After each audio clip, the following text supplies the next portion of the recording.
నమస్తే. Welcome to Mahathi భక్తి. నేను మహాలక్ష్మి. డిసెంబర్ నెలలో 12 రాసుల వారికి ఎలా ఉండబోతుందో చెప్పడానికి మనతో పాటు ఉన్నారు వనజ రామశెట్టి గారు. వారిని అడిగి తెలుసుకుందాం. మేడం నమస్తే అండి. నమస్తే మా. ఎలా ఉన్నారు మేడం? బాగున్నాను. మీరెలా ఉన్నారు? బాగున్నాను మేడం. ఈ చెప్పండి. 12 రాసుల వారికి 2025 డిసెంబర్ నెలలో ఎలా ఉండబోతుంది? కార్డులు చూసి ఎట్లా చెప్పబోతున్నారు? తప్పకుండా. అయితే ఇక్కడ ఈసారి ఒక స్పెషాలిటీ ఏంటంటే, మనం ధాత్రిలో ఈ టారో ప్రిడిక్షన్స్ చేసి ఇప్పుడు సరిగ్గా ఇది 12థ్ మంత్ అనమాట. ఓహ్! 1 ఇయర్ కంప్లీట్ చేసుకున్నాం ఓకే సక్సెస్‌ఫుల్‌గా. మేడం. లాస్ట్ జాన్యురీలో మొదలుపెట్టాం. జాన్యురీ ప్రిడిక్షన్ స్టార్ట్ చేసి ఇప్పుడు డిసెంబర్ కదా! 12 మంత్స్. హ్మ్. సో, ఈ కంగ్రాచ్యులేషన్స్ మ్యామ్ మీకు. Thank you. అయితే ఈ 12 నెలల్లో ఎన్నో ఎన్నో మెసేజెస్ ఎంతోమంది అంటే రీడింగ్ బావుందన్నాళ్ళున్నారు. బాగా కనెక్ట్ అయినాళ్ళున్నారు. ఒక్కొక్కసారి ఎప్పుడైనా కొంచెం లేట్ అవుతే ఇంకా ఎందుకు ఈసారి రాలేదని అడిగినాళ్ళున్నారు. సో, ఈ 12 నెలలు చక్కగా అందరికి మంచి ప్రిడిక్షన్స్ ఇచ్చానని నేను అనుకుంటున్నాను హ్మ్. బాబా దయ వల్ల.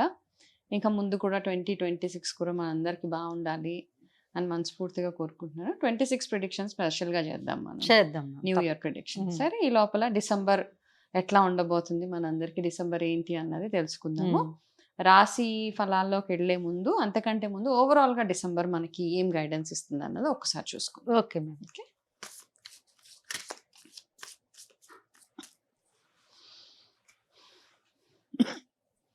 ఓకే. మనకు ఓవరాల్‌గా డిసెంబర్‌కున్న గైడెన్స్ ఏంటి అంటే ఆహ్, మనందరం అంటే ఓవరాల్‌గా చూస్తూ హ్మ్. ఉంటే కొన్ని డిస్టర్బెన్సెస్ ఉంటాయి. అంటే ఉంటాయి. ఓవరాల్‌గా చూస్తే ప్రపంచవ్యాప్తంగా అంటాము. చాలా అంటే మనకు ఆందోళన కలిగించే కొన్ని సంఘటనలు, మనస్సుకి కష్టం అనిపించే కొన్ని సంఘటనలు జరుగుతూ ఉంటాయి. హ్మ్. అంటే ఒక ఇంట్లో జరుగుతది అలా కాదు. ఓవరాల్‌గా ఎక్కడో ఒక ప్రపంచం దగ్గర పెద్ద మొత్తం. పెద్ద యాక్సిడెంట్స్. ఈ ఇయర్ అంతా అలాగే ఉంది కాబట్టి తొందరగా ఈ సంవత్సరం 2025 వెళ్ళిపోయి పీస్‌ఫుల్‌గా హ్మ్. నెక్స్ట్ ఇయర్‌లోకి మనం అడుగుపెట్టాలని మనస్ఫూర్తిగా కోరుకుందాం.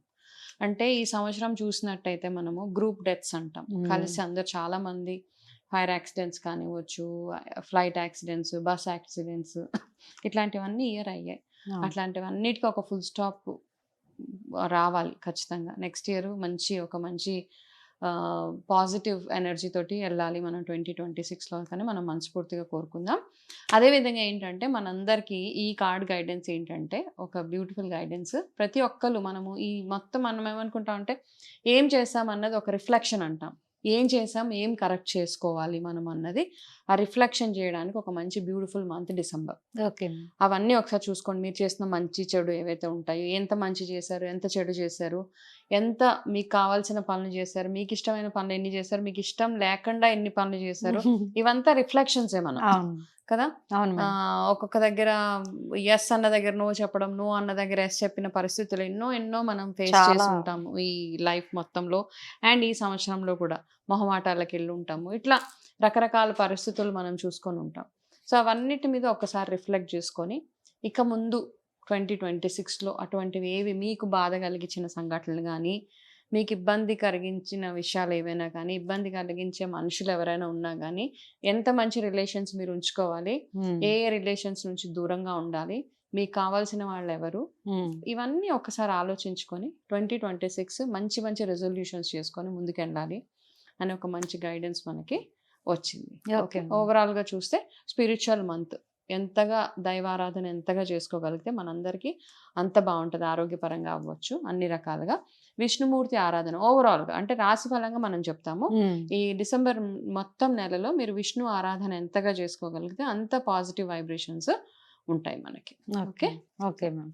మేడం డిసెంబర్ 2025లో ధనుసు రాశి వారికి ఎట్లా ఉండబోతుంది? రెమెడీస్ ఎట్లా ఉంటాయి? 2025 డిసెంబర్ ధనస్సు రాశి వాళ్ళకి ఎట్లాంటి గైడెన్స్ ఉంది? టారో రీడింగ్ తోటి ఒక్కసారి చూద్దాం. ఓకే. ఓకే.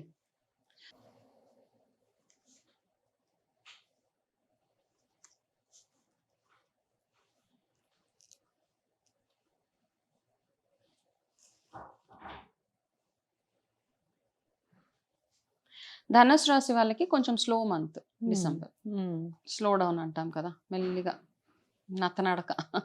ఓకే. మీరు అనుకున్నవి ఏమి అంత ఈజీగా అవ్వదు డిసెంబర్‌లో. హ్మ్.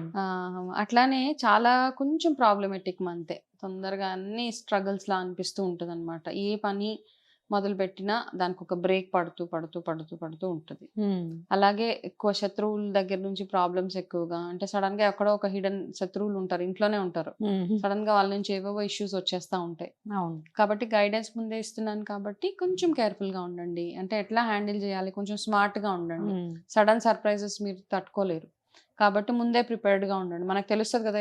ఎవరి నుంచి ఎటువంటి ప్రాబ్లమ్స్ వస్తాయి మనం అవును. లైఫ్‌లో చూసే ఉంటాం. సో, కాస్త అలర్ట్‌గా ఉండండి. ఎక్కడ పడితే అక్కడ సంతకాలు పెట్టడము, ఏవో పిచ్చి కమిట్మెంట్స్ ఇచ్చేయడము, హ్మ్. అవన్నీ అస్సలు చేయొద్దు. డ్రైవింగ్ చేసేటప్పుడు ఎక్స్‌ట్రీమ్ కేర్‌ఫుల్‌గా ఓకే. ఉండాలి. ఓకే. చాలా కేర్‌ఫుల్‌గా ఉండాలి. కాబట్టి ఈ డ్రైవింగ్ కేర్‌ఫుల్‌గా ఉండాలి అదొకటి. ప్లస్ మీరేం చేస్తారంటే డిసెంబర్ నెల మొత్తం కాలభైరవ అష్టకాన్ని రెగ్యులర్‌గా చదువుకోండి. హ్మ్. ఓకే. ప్రతిరోజు. అన్ని ప్రతిరోజు. డేస్. ఓకే. ఆడవాళ్ళైతే కూడా చదవండి. మీకు బ్రేక్ వచ్చినప్పుడు మాత్రం మినహాయించి మిగతా రోజులు చదివి అష్టమి ఎప్పుడైతే వస్తదో, హ్మ్. అష్టమి ఏ రోజొస్తే ఆ రోజు మీరేం చేస్తారంటే కాలభైరవుడు గుడికెళ్ళండి ఆ రోజు. ఎక్కడైనా ఉంటే ఎళ్ళండి. హ్మ్. లేదు కాలభైరవ టెంపుల్ మాకెక్కడ దొరకట్లేదు, మా దగ్గర లేదు అంటే గనక శివాలయానికన్నా ఎళ్ళండి. ఆ ఓకే. రోజు వెళ్ళి అక్కడ అభిషేకం అది చేపిచ్చుకొని, మీరు ఇంటికొచ్చేసి సాయంత్రం ఏం చేస్తారంటే బూడిద గుమ్మడికాయ ఉంటది కదా! హ్మ్. బూడిద గుమ్మడికాయని అది దేవుడి దగ్గర పెట్టి కొంచెం 2గా కట్ చేసి చిన్నది తీసుకోండి. పెద్దది తీసుకోవద్దు. చిన్న బూడిద గుమ్మడికాయ తీసుకొని దాని లోపలంతా క్లీన్ చేసేసి, హ్మ్. అందులో కాస్త నూనేసి ఒక పెద్ద ఒత్తిలాగా తయారు చేసి, వాటిలో కొంచెం భగవంతుడికి కాలభైరవుడికి పేరు చెప్పి దీపారాధన చేసి, అక్కడ కూర్చొని మళ్ళీ కాలభైరవ అష్టకాన్ని చదువుకోండి. ఇలా హ్మ్. చేస్తే ఏంటంటే, మీ లైఫ్‌లో ఉన్న చిన్న చిన్నవి ఏవైతే ఇబ్బందులు ఏవైతే ఉన్నాయో అవన్నీ తొలగిపోయి డిసెంబర్ ప్రొటెక్షన్ నాకు తెలిసి ప్రతిరోజు కాలభైరవుడిది చదవండి. హ్మ్. ఇప్పుడు అష్టమి ఎప్పుడైతే వస్తదో, ఆ రోజు ఖచ్చితంగా ఈ రెమెడీ చేయండి మీరు. హ్మ్. మీ లైఫ్‌లో మంచి మార్పులు జరుగుతాయి. ఓకే. ఏం హ్మ్. టెన్షన్ పడాల్సింది ఏమీ లేదు. నేను చెప్పినట్టు డ్రైవింగ్ విషయంలో, ఒక్క విషయంలో కొంచెం కేర్‌ఫుల్‌గా సో, ఈ రీడింగ్ ఎప్పుడైతే మీకు ఈ వీడియో ఎప్పుడైతే చూస్తారో, ఆ రోజు నుంచి మీరు స్టార్ట్ చేస్తే హుహుహుహు. సరిపోతది. ఓకేనా? So, okay. అదొకటి. అండ్ దాంతో పాటు మీరు ఈ నెలలో మీకు రెమెడీ ఏంటంటే, ఒక రెమెడీ రెండో రెమెడీ ఏంటంటే, ఒక మంచి పుస్తకాన్ని కొనుక్కోండి. మంచి పుస్తకం అంటే ఏంటి? మీరు ఎవరైతే భగవద్గీత, హ్మ్. మహాభారతం, రామాయణము సుందరకాండ హ్మ్. ఇట్లాంటివి ఏదైనా అంటే దైవారాధనకి సంబంధించిన పుస్తకాలు ఏవైనా ఉంటాయి కదా! అది కొనుక్కోండి. కొనుక్కొని చదవడానికి ట్రై చేయండి. చదవడానికి టైం లేకపోయినా అట్‌లీస్ట్ కొని తీసుకొనొచ్చి ఆహ్, ఉంచండి. మీకెప్పుడు టైం ఉంటే అప్పుడు అది చదవడం స్టార్ట్ ఓకే. చేయవచ్చు. ఓకే. హ్మ్. ఫేవరబుల్ నంబర్ 4 మీ రాశి వాళ్ళకి. Colour pink colour. Okay. Okay. So, pink colour ఉంది కాబట్టి మీరు ఎటైనా ఎళ్ళేటప్పుడు పింక్ కలర్ ఏదైనా క్యారీ చేసుకొనెళ్తే సరిపోతుంది. Okay ma'am. ఓకే. చాలా చెప్పాము. Thank you. నమస్తే మా.